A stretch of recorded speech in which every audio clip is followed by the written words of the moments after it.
We are working on a specific text, Ukrainian President Volodymyr Zelensky has said. Kyiv and Washington finalized bilateral security agreement. Our aim is to make this agreement the strongest of all. We are discussing specific frameworks for our security, for our cooperation. We are also working to set out specific levels of support for this year and for the next 10 years. This includes armed support, financial and political support, and what concerns the joint production of weapons. The agreement should be truly exemplary.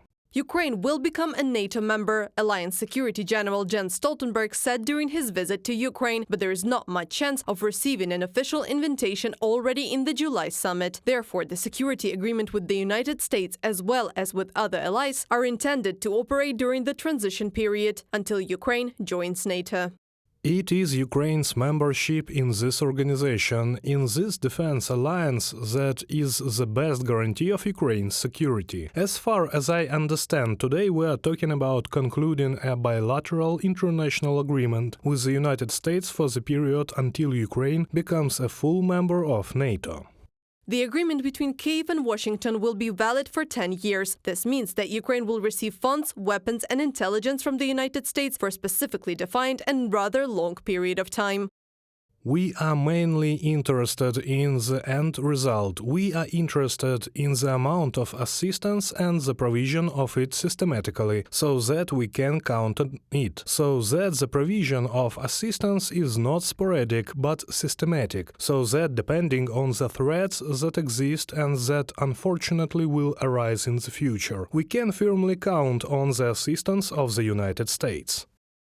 Agreements already signed by Ukraine and its partner countries can be transmitted by the parties at any time. They only need to send 6 months written notice of their decision, but analysts called this development unlikely.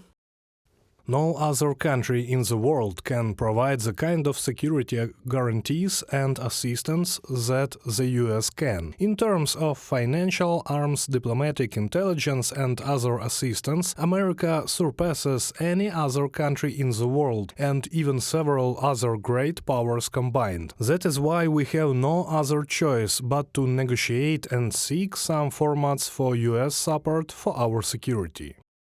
Ukraine signed its first security agreement with the United Kingdom in mid-January 2024, a month later with Germany and France, and then there were Canada, Italy, Denmark, Finland and the Netherlands. Ukraine is working on a draft agreement with a number of other states. On April 24th, negotiations with Portugal started, and there is much more coming. Reported by Anastasia Tarnavska, Valeria Nekapelova, UATV News.